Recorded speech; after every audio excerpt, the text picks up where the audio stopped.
Welcome to VoteProPot-Cast, the award-winning cannabis news podcast brought to you by VoteProPot.com.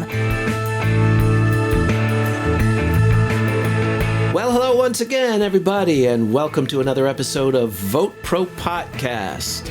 I'm Phil Adams here with my colleague Jay Britton. We are trying to rectify all our electronics and sound devices after some kind of power thing that went on, but I think we're good. I think we're good to go. So today we have as our special guest Joseph Ori, or Joe Ori. What do you go by, Joe or Joseph? I go by Joe, Joseph. It depends on the setting. Anything works. Okay. Joe is one of the co-founders of Six Labs. And if you're not familiar with Six Labs, it is a cultivation lab created to bring a little more science and biodynamic techniques, as you might say, to the process of growing consistent and consistently good cannabis. Welcome, everybody, and welcome, Joe. How are you? Very good, guys. Thank you very much for having me. Appreciate it. It's a pretty accurate description, I think. Now, Joe, you are a trial attorney. You've got experience in the restaurant biz, an investor, entrepreneur. You've got your fingers in a lot of different pies, don't you? Yeah, I got 4 kids. I've been a trial attorney for 25 years, and I started my law practice the day that I graduated law school. I'd worked in a law firm during law school, and I didn't want to work for any attorneys, and wow, almost gave it a shot, hoping I'd fail. That takes balls. So I could do something. Yeah, well. Well, unfortunately, you were successful. Sorry. Yeah, no, I was hoping that, my dad wanted me to be a lawyer, and I was hoping that it wouldn't work, and it did. But I'll tell you guys a quick story. I read a book called my third year law school, How to Start Your Own Law Firm and Not Miss a Meal. That was the name of the book. And by the time I got to the second to the last chapter was when I realized that it was for an attorney who'd been out of school for 5 or 6 years.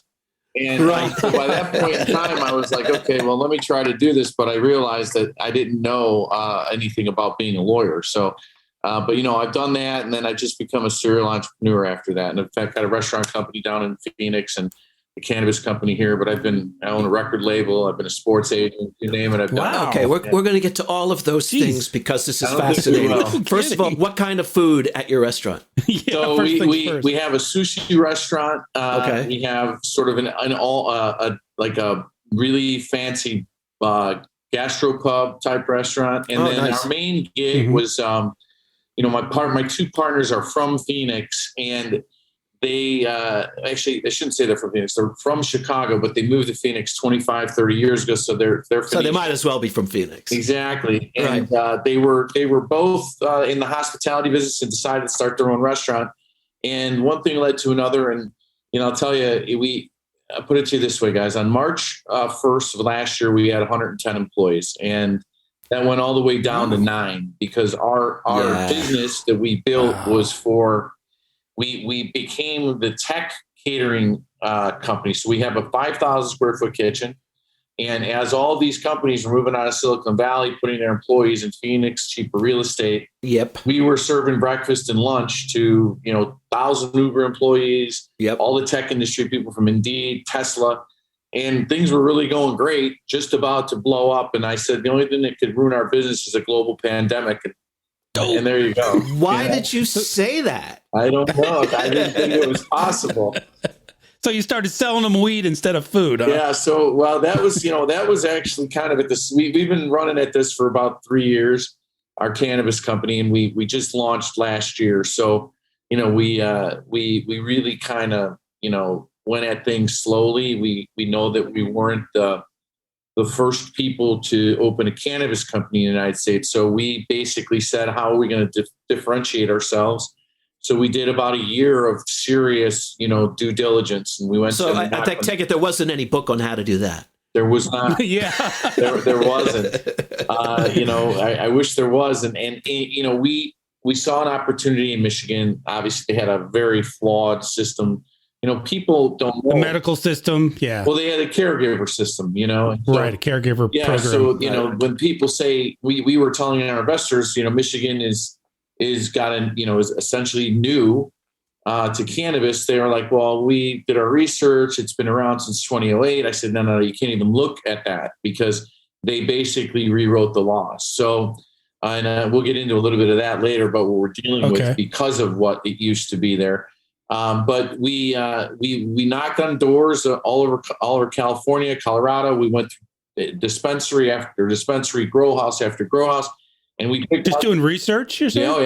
Yeah, we did, and we took all the things that we liked, and then we saw some really crazy things, some disgusting, deplorable conditions, and things that weren't working. And we basically said, okay, let's take the things we liked, and then let's find the things we didn't like, how to improve those. And everything was aimed, guys, with this in mind. We said, that's smart. We said, if the federal government legalizes it, we kind of said somewhere in this, it's going to have FDA regulation. Even if we enter Vitamin World, I don't know if it's going to be Vitamin World. Nobody really knows. Right.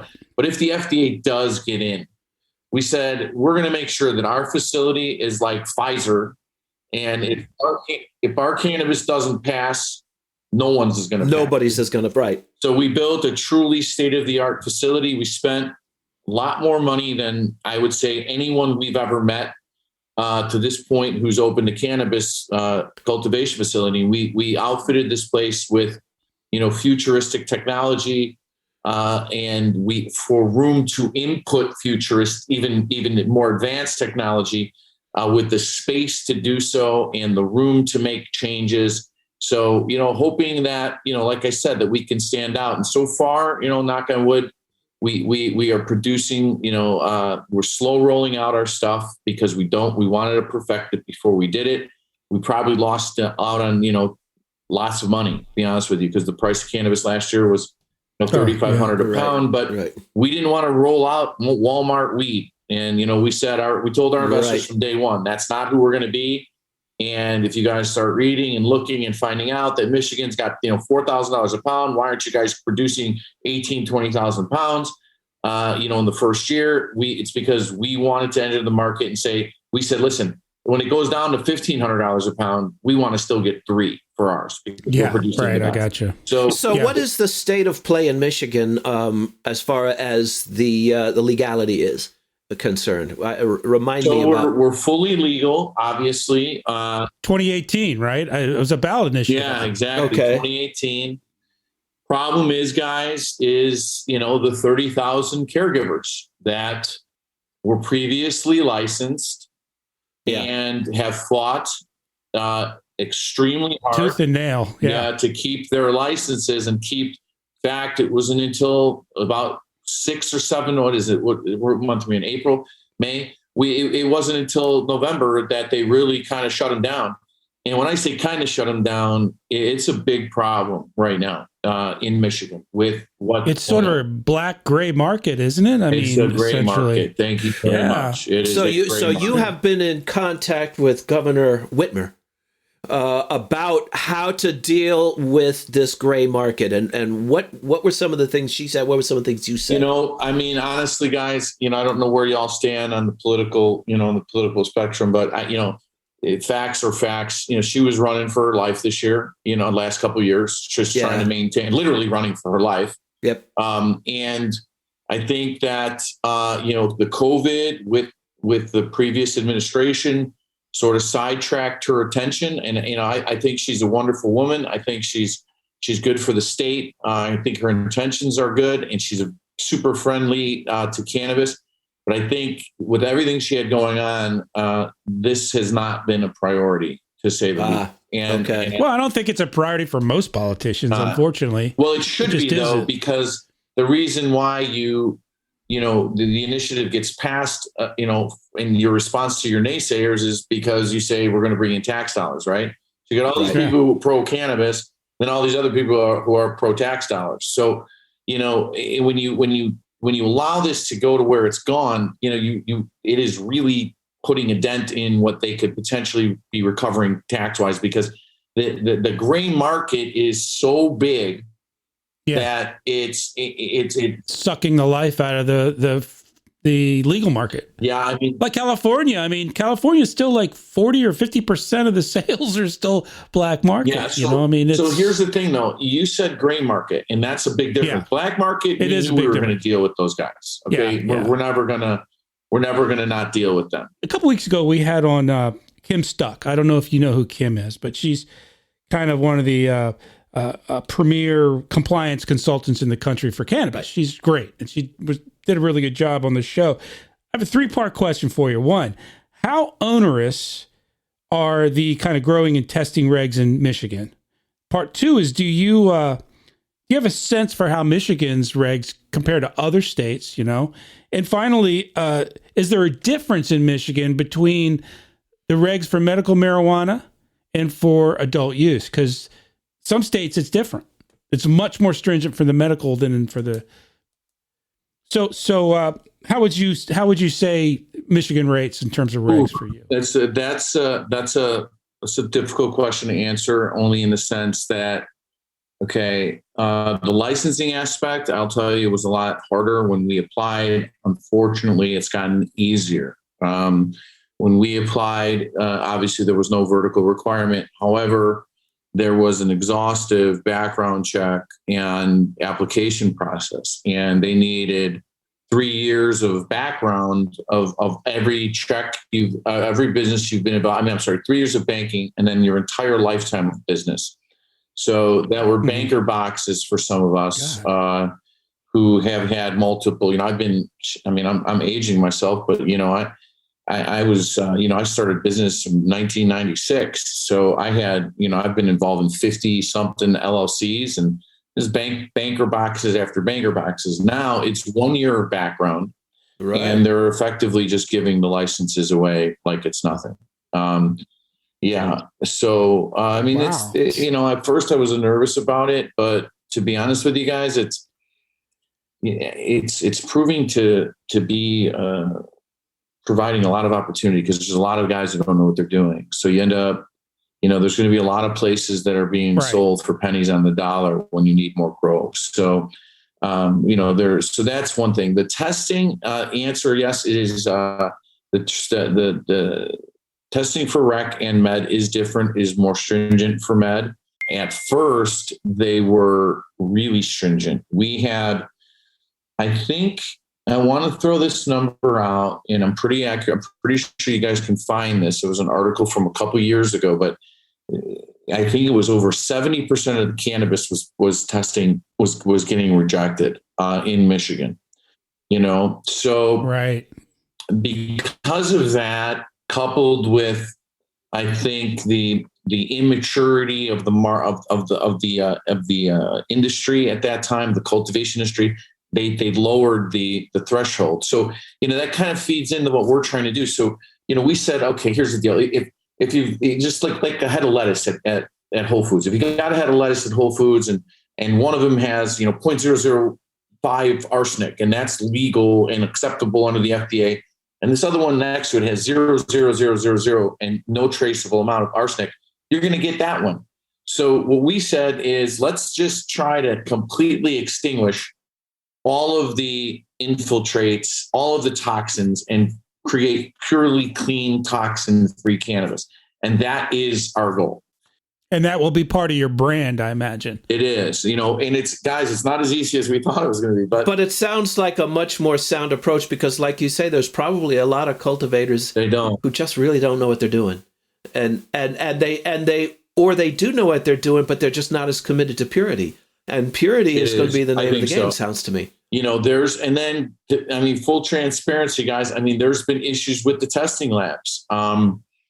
There's been a lot of conspiracy and a lot of bad stuff going on. Well, there's been all kinds of articles around the internet and in the press in the last few years about, these boards in different states of people who are responsible. They're, the governor's the numbers cousin are just way off. Because it's so corrupt. Right. like so much of government, some of the people that are on these boards are the sister-in-law of the governor's cousin and that kind of stuff, And I'm not speaking to Michigan because I don't know, but certainly we saw that in several states, right. And it's still going on. It doesn't take much to throw one of these testing labs up. And, these guys are coming in with very little experience in the scientific world, getting a couple of, guys who've got some degrees and saying, here you go, we bought the equipment and we know what we're doing. And, there's a couple who really do. But unfortunately, there's a vast number of them who've been called to the carpet. But then again, when you have, and I wrote an article about this, about giving out too many licenses, I'm not one to shy away from competition, but too much competition is bad for business, not just as the business entity owner. It's because you can't police it. There's no enforcement. There's no ability to keep the quality control measures that the government is seeking to, attain when you have that many players in the game. And right now, like I said, what we have in Michigan is these caregivers who now are no longer able to sell their cannabis to the dispensaries. But I'll throw this number at you guys, and you I don't know if you know this. Whoever wrote this law created this problem in 2008. They gave a caregiver the ability to have 72 plants for 5 patients. Do the math. That's like $1 million. It's like $1 million in cannabis. What are you doing with it, right? It's a lot of extra. So, I don't know if they meant to write 12 right. and they accidentally just threw the 7. I don't know. Turned into a 7. But so it was a problem then. So what happened in Michigan was that they had literally, full-fledged dispensaries that were opened illegally, filled the shelves filled with illegal with caregiver cannabis. And no one was allowed to have a dispensary license. The government would come in, shut them down, put police tape everywhere, raid the place, and they opened up again the next year. Those same people are now in the legal cannabis space. And they have opened up dispensaries, and now their cousins have 9 or 10 or 15 caregiver licenses. And they're literally bringing in the cannabis. And I'll tell you guys why. This is what we told the governor. This statistic, this is the only one you need to look at. Michigan did just shy of $1 billion in cannabis sales last year. Colorado did 2.1 billion. And now listen to this. In Colorado, with a little bit over 2.1 billion in sales, they had 1.1 million plants in production. Michigan did 980 million with 230,000 plants that were tagged and that they were aware of. So now, even if you give some room for saying, okay, maybe the Michigan growers have higher yields or whatever, it's impossible. It's not.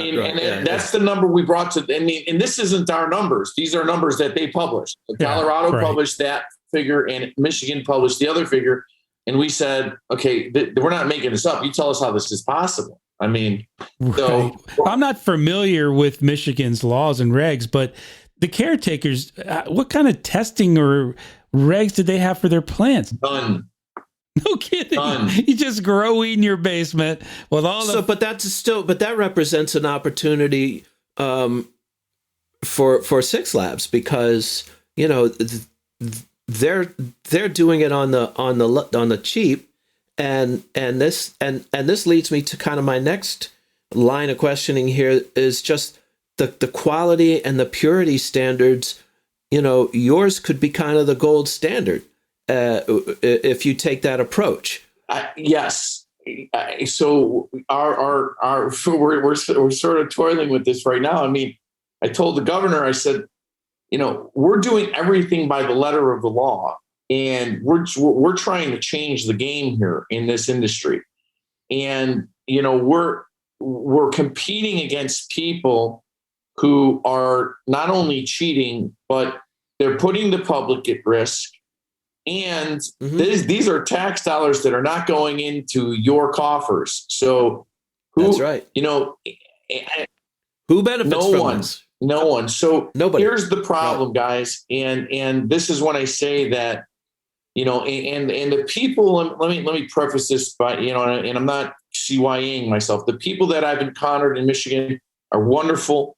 They're all very intelligent. They're on top of their game as far as the people who are running the MRA. I just don't think they have the manpower and the attention, because one of the things that, is obvious, and this is a problem, is they haven't even put together the task force yet.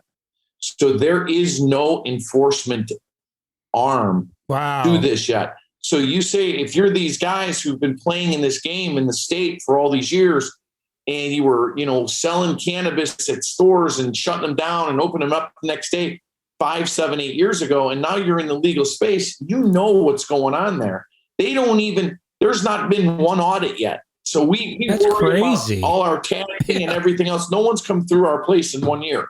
Now, what should the state do? How do they fix this? I mean, I honestly, I think they have to step up. I've got a million opinions, but I think, there's no way, to really enforce it. I mean, guys, you've got a dispensary in a state. I'm not going to call these people out, but they know who they are. They've got a dispensary where they're running, and this is what their offer is. And you tell me a legal dispensary? A legal dispensary. Yeah, there are no illegal dispensaries, at least not that I know. But there are people, there are caregivers selling cannabis on a website in Michigan, of course, in plain sight. But this is one thing that was brought to our attention. There's a dispensary in northern Michigan this is their offer. You come into the store, and instead of buying a $50 eighth or whatever it may be, and getting a free hat as a promo, you're buying a hat for $70 and getting a $50 bag of cannabis. So what does that tell you? That cannabis is not going through the metric system. They're attaching it onto the hat. So, and this kind of stuff is being allowed. Gamesmanship. And so, I like I said, guys, we will eventually chip away a little bit at the black market year after year after year, when the younger kids who are growing up with legalized cannabis finally turn 21 and they make that a part of their life. I think the 50, 40-year-olds have been doing it for years. Some have transitioned, but I think, hey, I've got friends, who I grew up with, who are doctors, lawyers, bankers, and, Illinois is legal, and they still buy their cannabis from the guy that they bought it from 5 years ago. Yeah. I mean, they don't care. Let me shift the focus here just real quick. Six Labs takes a little bit, and just talking about the cannabis that you grow, it takes just a slightly different approach than some. Instead of saying, what kind of weed do you like? What kind do you want? Your approach is, how do you want to feel? Yes. Tell us about that approach and why that's been. So, I personally think that this is where it's going. So we work a lot with researchers in Israel. I think, Israel is just, they've been Raphael, I can't pronounce his last name, but McCollum, he's been doing it for years, and we work with a lot of his progeny, and we follow the science. And I think, now that they have identified that these terpenes are more significant than we thought they were, and sativa versus indica is less important, and the entourage effect, and sort of knowing the ratios. I mean, listen, I was always kind of, even when I first started getting this, why everybody's so crazy about THC? It's like, oh my God, we'll pay you $4,000 if you got a 28% THC. But not everybody wants to get blown out of their minds, right? That's right. So that's right.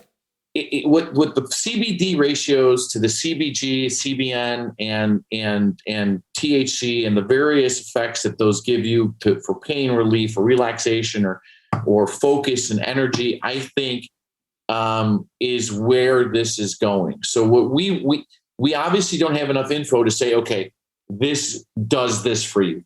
But we are saying, rather than this is sensation based, We're saying this is occasion based. So if you're going to go work out, here's what we think is going to give you energy and not tweak you out. And you're going to feel lively. And you're going to go do this. And if you're going to go take a walk in the park, this is what we think you should do there. If you want to watch a movie, a comedy, and sit in your couch, this is what we think you should be using. So we're trying to define those profiles and trying to create a market for them. Well, tell us about some of the brands you guys are working on. So we have, what kind of products? Is it just flower? Or do you guys have? We got everything. Yeah, we got everything. So we kind of have grades of cannabis that we're growing, and we just won the Michigan Cannabis Cup. We had nice. Yeah, we had the congratulations. It's pretty cool. All we right. had that's fantastic. We had the #1 solventless extract. So we do everything solventless. It's not as high of a profit margin, but it is cleaner and it is pure. CO2 or pardon me? CO2? Mm-mm. No, we just proprietary. I'm sure he's not going to tell us. Come on, man. It's a cold water process that we soak it, and it's purely solventless. It's like I said, the yields aren't. It takes more time. The yields aren't as great, but it's pure and it's better. And at least Michigan recognized us for that. And congratulations. Yeah, and so we have MI6, which is sort of like our base level. It's Michigan 6 and 6 Labs is our company, and the reason why it's 6 is right. SI is the universal sign of measurement, and there were 6 founding partners. So we have SI. It's really SciX, but we just called it 6 for convenience. Okay. So we have MI6. We have Candela. We have another brand called Strollers, which is more focused on maybe soccer moms and, people who are, going to go strollers. Yeah, strollers. We originally had the branding. We originally had a baby stroller with like a mom figure pushing it. And then we were like, no, that's not going to work. Might be we put feet on there. And then we have, we have Candela, and then we have Ritual, which is going to be the occasion based. And then we have another brand called Ghost, and Ghost is our very adventurous head of cultivation has gone to the very, very deep crevices of the world and brought back some original Afghanistan yes. All right. And he's brought back some original genetics that no one that's amazing. that we know of have. That's fantastic. And that's always kind of the fun, exotic type of thing. Sure. And and then we've I can't publicly tell you this because it's we have NDAs, but we have signed on. We have because of the quality of our facility and what we're capable of, we have signed on multiple national brands for cool. licensing deals. So we're growing. Oh, that's great. We're providing cannabis and strains and packaging and putting out there with the brand endorser, licensed through our company. So we've got a lot going on. We're rolling out our own brands, and we're also growing for several large nationally known brands. So it's been what you need is some celebrities. That's like Jay and Phil. That's what you need. See, because we're very affordable. Like me. I'm open to it, guys. I've got this. So this is how we got lucky because we. Well, correct me if I'm wrong, Jay, but to be a celebrity, don't people shouldn't they have heard of you at some point? Whose side are you on, man? Come on, I'm negotiating here. All you guys got to do is start putting this on TikTok. I mean, don't you guys know? Yeah, I mean, my daughter's 14 years old, and she's got 7,000 people following her on TikTok. Wow! Because she does a stupid dance that everybody else is already doing. Yeah. So my daughter's doing this stuff. 25, and she watches it. And I called it Tic Tac the other day, and she just rolled her eyes. So crazy. What do I know? Sensation. Tic Tac is a breath mint. I know, So how's business? You guys just had your first crop, didn't you, in the fall? Or well, we had our first harvest. So we had our first crops before that, but we, like I said, we slow rolled. We didn't fill our rooms up. We wanted to perfect everything we were doing. And now this last 2 months, we went maybe 3 months. We've had our first full-fledged, I mean, I came up with this, and I think this is where we're headed. We're trying to be the largest craft grower in the country. That's how we're saying it. We want to provide craft grow quality at a large scale. And, what that means is a lot of attention to a lot of cannabis all the time. And, we have people who we have night shifts with people who watch the plants from, midnight, overnight, every night. And we never leave them alone. And we actually, another little amazing plug for us, we were just voted in the top 20 cannabis companies in America to work for, because we pay all of our employees. Our lowest level employee could raise a family on what they're making. Nice. And we didn't want to have I've been an employer for many years, and